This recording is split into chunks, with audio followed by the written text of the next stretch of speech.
NC6 সমান NC4। এটা যদি MCQ এর জন্য হয় তাহলে সরাসরি আমরা n এর মান বলতে পারবো n সমান 6 যোগ 4 10। MCQ এর জন্য আমাদের সূত্র মনে রাখতে হবে NCX সমান NCY হলে n সমান x প্লাস y। NCX সমান NCY হলে n সমান x প্লাস y। তাহলে এখানে আছে 6, এখানে আছে 4, সরাসরি n এর মান 10।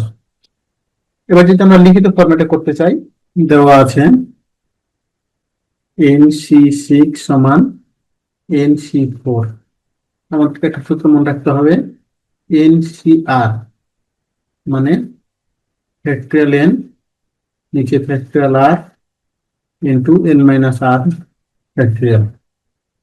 তাহলে NC6 n factorial 6 factorial n minus 6 factorial সমান NC4।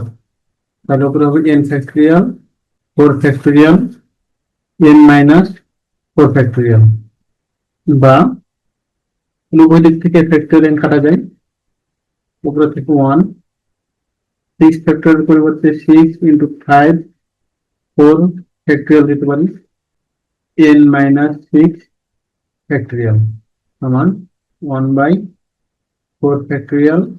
n মাইনাস 4 এর পরিবর্তে লিখতে পারি n minus 4 into n minus 5 n minus 6 factorial. n minus 6 কাটা 4 ফ্যাক্টরিয়াল কাটা, তাহলে থাকে n minus 4 into n minus 5 সমান 5 6 30, বা গুণ করে দিলে n square minus 5n minus 4n plus 20 সমান 30, বা n স্কয়ার মাইনাস 9n 30 এর দিকে আসলে থাকে মাইনাস 10 সমান 0, বা n square minus 10n plus n minus 10 সমান 0। এখান থেকে n কমন নিলে n মাইনাস 10 প্লাস 1 কমন নিলে n মাইনাস 10 সমান 0, বা n মাইনাস 10 n প্লাস 1 সমান 0। তাহলে হয় n মাইনাস 10 সমান 0 বা n সমান 10, অথবা n প্লাস 1 সমান 0 বা n সমান মাইনাস 1। n এর মান এখানে মাইনাস হবে না, তাহলে নট মাইনাস 1।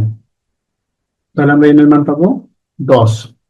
এখন আমাদের বের করতে বলছে n এবং NC3। n এর মান পেলাম 10, NC3 অতএব NC3 সমান 10 C3। এটা আমরা দুইভাবে হিসাব করতে পারি।